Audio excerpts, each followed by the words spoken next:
Hello, I'm Casey Aiken, and this is 21 This Week. Coming up next, County Council establishes public campaign fund. Will this level the playing field, allowing more candidates to participate, or another slush fund for incumbents? Why did the county settle the Silver Spring Transit Center lawsuit?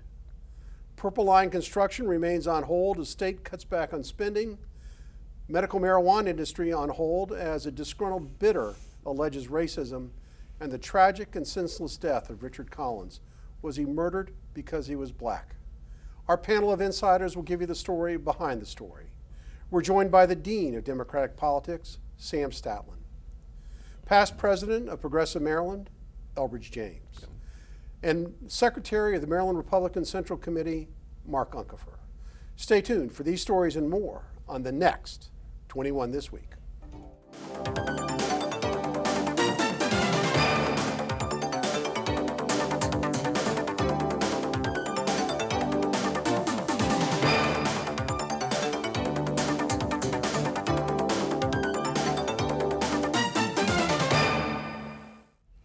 The Montgomery County Council this week created an $11 million public campaign financing fund, the first in Maryland when it adopted the county's $5.4 billion budget. Last week, the purpose of the legislation is to reduce special interest money in political campaigns and to encourage new candidates to run for office. Immediately, however, the new law received mixed reviews. Republican Robin Ficker, the author of the successful Term Limit Initiative and a candidate for county executive, decried the action by saying that due to a lack of Republican opposition, the all-Democrat county council now wants the public to finance their campaigns. Todd Eberly, a political science professor at St. Mary's College of Maryland, concluded that public financing won't have an impact on keeping special interest money out of campaigns at all. Elbridge. Today, there is only one African American, Craig Rice, on the county council. Will public financing encourage more minority candidates to run? Yes, it's been proven through a number of surveys and research projects that minority candidates can't get the necessary funding at the level needed to run for office. This gives us an opportunity to have that level of funding. Over and over again, special interests have been putting more money into raising the level, the bar, shall we say. This bill doesn't prevent you from getting public interest. It just private funding. But it just says if you're going to get public funding, you got to limit your private funding. But isn't that the whole point? Isn't it it just gives a base to the incumbents so that they can run for office while they're also raising private funds? No, because this limits your ability to raise private funds.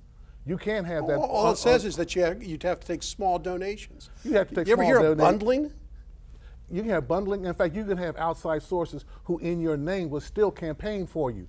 It just says you directly cannot. It gives the opportunity. So let's just take the public money. Let's just take the public money and give it to the professional politicians. It takes public money, and for citizens who would like to run for office, there's criteria they can meet. Mark, I got to go to you. You just put your finger on one of the flaws, which is inherent in the way the law works, which is that outside money can continue to support but not for that candidate. But they can't do it. They can't contribute to the candidate. Right, and they can't control it. Cannot control it. It's interesting in this whole discussion the fact that 3 years ago, Larry Hogan took public financing, and it allowed him to be more competitive with Anthony Brown, who had a lot more money and also spent a lot more money in the Democratic primary.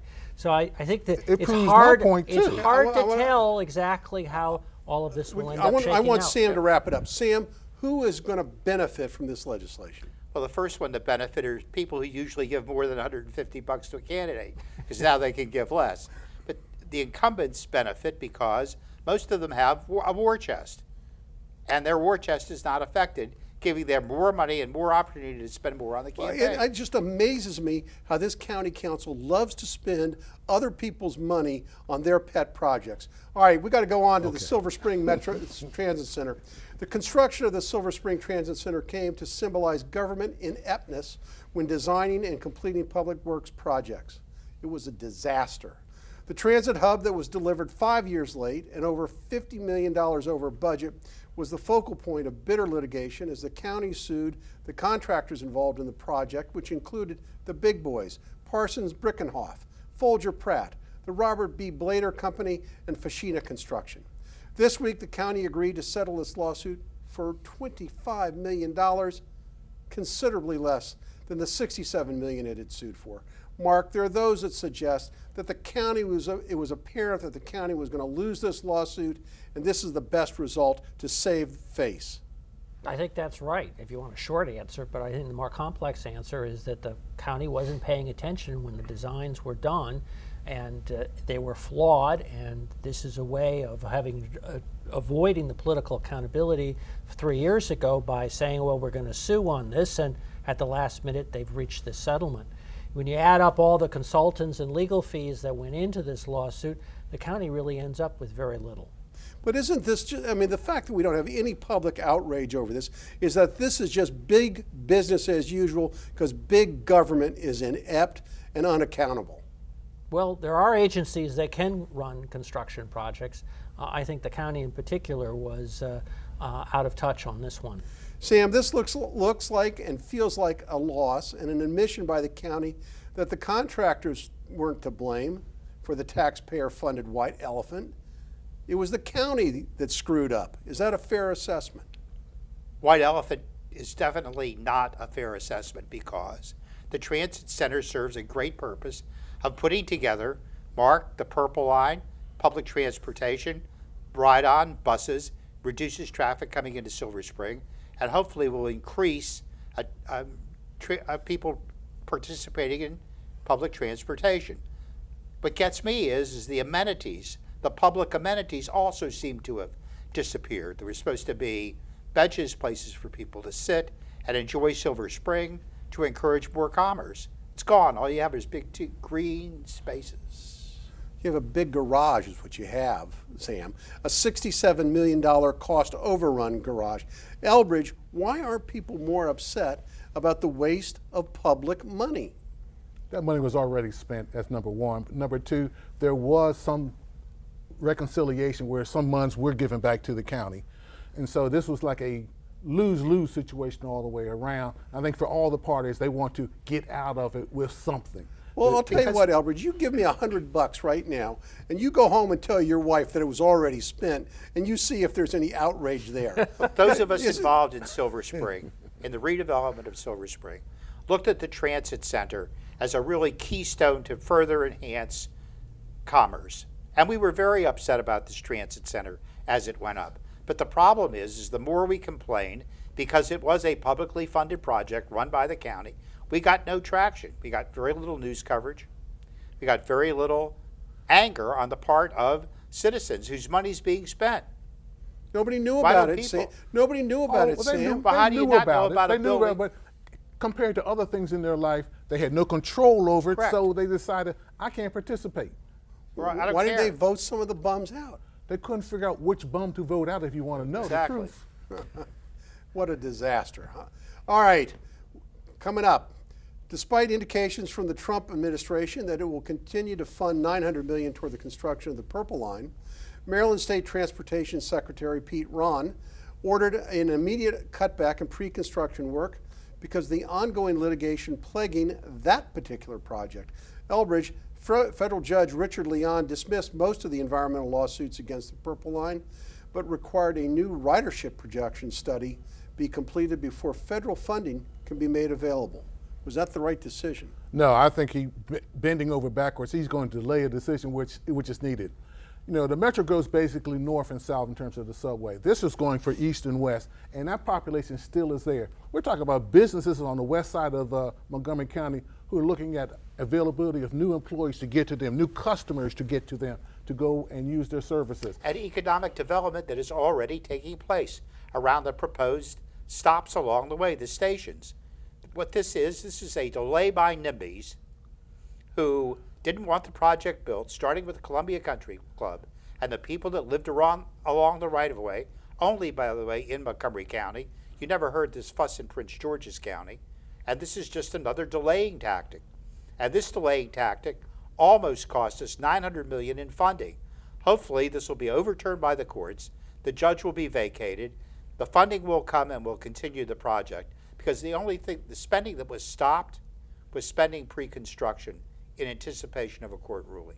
But the better issue sooner than later. But the issue is, these contractors are going to go on to other jobs, and they're going to be involved in other projects. They may not be available when the money is available. So I Time, think they're time solid. and delay is not the friend of construction No. projects Correct. because you have Correct. a calendar and you're anticipating, not knowing when this construction is actually going to begin, may well drive up the cost of the purple line. This is a mini ICC. It's going to get Correct. built. It's going to get built. The overruns will be less than it was on the ICC. Why? Because it wasn't delayed as long. And Picking less up- than on the Silver Spring Transit Center, Sam? Of course. Of course. I mean, I don't. I'm amazed that once Leon ruled that the environmental studies had been satisfied, why this thing didn't get the green light and start construction this summer. We're going to lose a year in construction We time. will. At least. Which is why we're yes. asking the Court of Appeals to rule as quickly as possible, and I hope they do. Well, but let's get back to the fundamental issue. Why are people opposed to this development? It's not the majority of people, but there's a certain group. And if they have leverage, these hiccups are going to occur. But they are just hiccups, and eventually the whole project will get pushed forward. They didn't want the train coming through their backyard, what they called their backyard, which is really where the they right-of-way was encroached already but the on the right-of-way was right-of-way, the building right-of-way was swimming already there. pools, fences, extending the yards to make it seem like their property was more than it was. And now you're going to have a transit line going through it, forgetting that years ago, even when they owned the property, Trains that this went was through a there. train line. Train This was a track. coal train line, taking coal down Right. to Georgetown. When we come back from this short break, why is medical marijuana being held up, and the senseless and tragic death of Richard Collins? Stay tuned.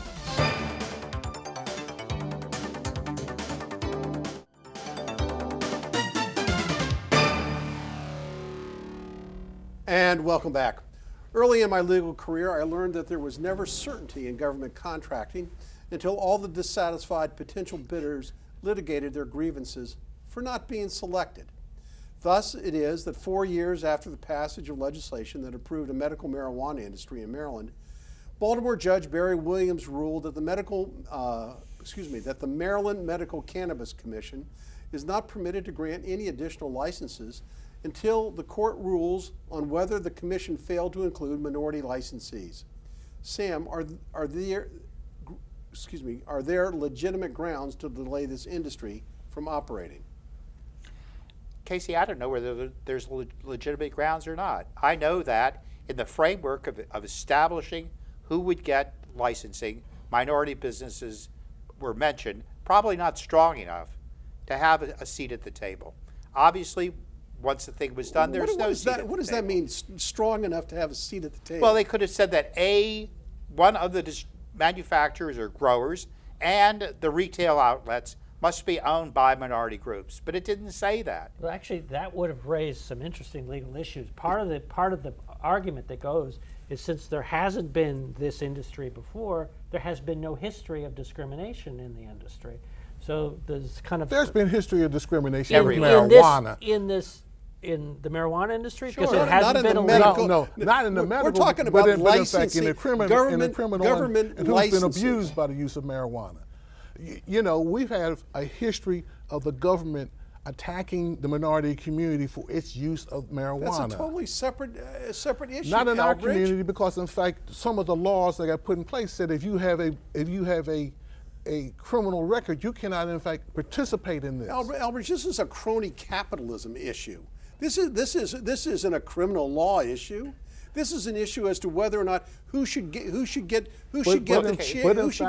Exactly what you said, crony capitalism, because in fact the commission itself does not want to have its records open as to how they decided who was going to get a license or not. Well, So the Elbridge, bottom I line want question- to ask you the specifics on this. The law does not require that minority applicants be chosen. Just as Mark was saying, the term used is that minority participation should be encouraged.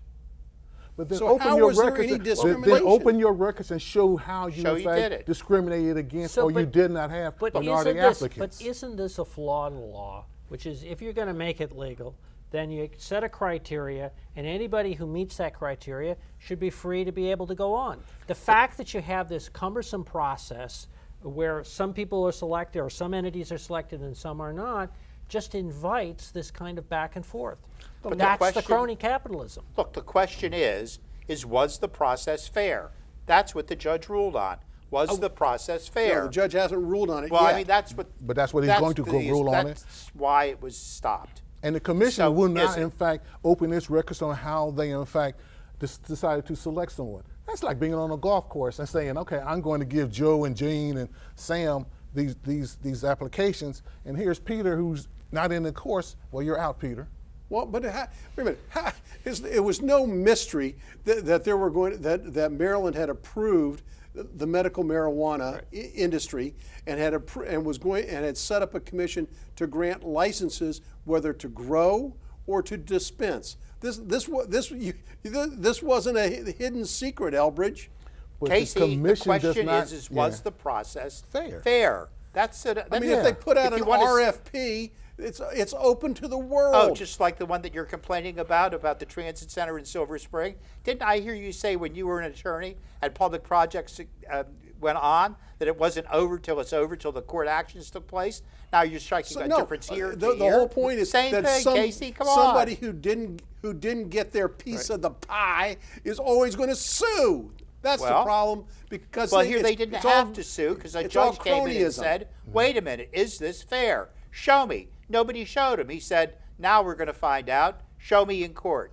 This is the cost. You know, the delay and the cost are to the businessmen who have rented spaces, who have invested their money. This just adds to the cost If the This process, of the is the business. process The is loser- flawed, the process is still flawed. The loser right now are all the people that could benefit by being You're able to absolutely get right. Correct. And you the got the marijuana. last word. There's a lot we don't know about the death of Richard Collins III, other than the complex randomness and senselessness of the nature of the crime, and the tragedy that accompanied the loss of a young man considered by all to be a model citizen. There are suggestions that Richard Collins, newly commissioned as a first lieutenant in the U.S. Army and about to graduate from Bowie State University, was murdered for no other reason than because he was African American by an assailant, Sean Urbanski, who appeared to have connection with hate groups. Mark, police, while charging Urbanski with first and second degree murder, have opened up an investigation to determine whether this was a hate crime. What can we learn from this tragedy? Murders are senseless, but this in particular seems such a senseless. There was no connection between the alleged the defendant in this, the alleged perpetrator, and it is a random act that is absolutely senseless and horrific. And horrific. It affects us. I think if ever you were going to make a hate crime, this is one because of the nature of the process of having somebody who seems to have been singled out just because.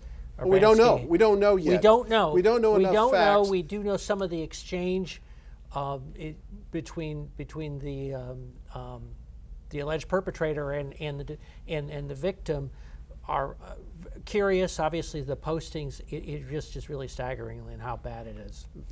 My heart goes out to the Collins family. Oh my gosh. Yes. Because how to Yes. suffer the loss of a bright young man who had such a great future, and it does seem to be, not proven yet, that this is a hate crime. Well, I And wanna it should ask be adjudicated Elbridge. as such. According to news reports, there's an increase in racial tension in America. First, are the reports true and correct? And second, how do we as a community fight these types of hate and violence? Oh man. Having retired from the University of Maryland, I'm closely very aware of the disconnect between its students, especially coming from very different backgrounds until they get to the campus. Now, having said that, the university tries really to provide all the resources to bring every student into a sense that we're part of one community. But in fact, you have the internet and you have other options where students who want to, in fact, disassociate themselves with the campus, they can decide that they can turn around and know, I want to go on alt-right. I can go on the skinhead channels and this and that nature. This is And- just as bad as the ISIS recruiters. Correct. that are out there Correct. recruiting young men to violence for religious reasons. This But- is but a we do- terrible we do a- thing. We do a Casey, disconnect. We do a Racism disconnect in for this our country children. has been ongoing for 100 years, 200 years, and it's still ongoing because for some reason we just can't seem to get along, and we have to focus on color instead of a person who lives in my community who is just as good as I am and I'm just as good as they, and our children play together, live together, we can grow together, and we can prosper together. I'm as That's the attitude. outraged about this incident as any horrific incidents you hear about occurring in the Middle East. This is just the wrong thing for people to think is acceptable, to hate others in their community. This is just terrible. But he has no sense of community. You can tell by his, in fact, where he's going on the internet and who he's trying to associate with. He didn't pick out this gentleman like, I'm going to get him and I'm going Right. But it's just like, he came down the street saying the next minority, black person or whatever, We don't I'm know going to that show yet. them. We don't, but there that was that may be the case, but go ahead and wrap it up. I Mark. was just going to say, and there was an Anne Arundel County Police official who was suspended because he put posts supporting this thing. It's just horrific. All right, stay tuned for parting shots.